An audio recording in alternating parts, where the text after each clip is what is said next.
Vreau ca toți pasionații de pescuit să fie atenți la acest anunț. Bună ziua! Astăzi Agenția Lux din Tulcea vă prezintă o proprietate cu adevărat specială. Unde ne aflăm? Ne aflăm pe strada Orizontului la numărul 181. Această proprietate este o oază de liniște, perfectă pentru cei care își doresc un refugiu aproape de natură, departe de agitația orașului, dar totodată foarte aproape de tot ce aveți nevoie. Astăzi vă prezentăm spre vânzare o proprietate de 737 de metri pătrați, cu o construcție de 62 de metri pătrați pe teren. Această proprietate are formă dreptunghiulară și deschiderea la strada Orizontului o avem de 13 metri liniari. În partea dreaptă a terenului avem o latură de 47 de metri liniari. În partea stângă a terenului avem o latură de 48 de metri liniari. În spatele terenului avem o latură de 17 metri liniari.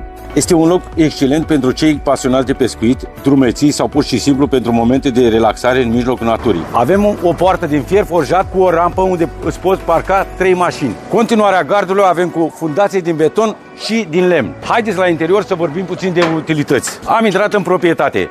Aici este rampa de care vă spuneam, unde poți parca 3 mașini, o rampă betonată. Pe proprietate mai avem o construcție de 62 de metri pătrați din chirpic învelită cu azbest. Pe această proprietate avem următoarele utilități: apă, curent electric și canalizare. Această casă de 62 de metri pătrați poate fi recondiționată sau poți construi una mai mare. Haideți să revenim la pasionații de pescuit și pentru cei care își doresc liniște. Ce face această proprietate cu adevărat unică este extinderea din spate. Această extindere are acces către o zonă de pădure cu ieșire la un canal unde poți pescui, care face parte din microdelta Zagănului. Acest teren este o raritate în orașul Tulcea, deoarece în spatele curții poți pescui. Ai parte de intimitate, aer curat și liniște, fără să fii izolat de oraș. Este locul ideal pentru cei care iubesc liniștea, natura și activitățile în aer liber. Ești aproape de toate facilitățile importante, magazine, transport, servicii. Un cadru ideal pentru o casă de vacanță, o locuință permanentă sau o investiție cu potențial.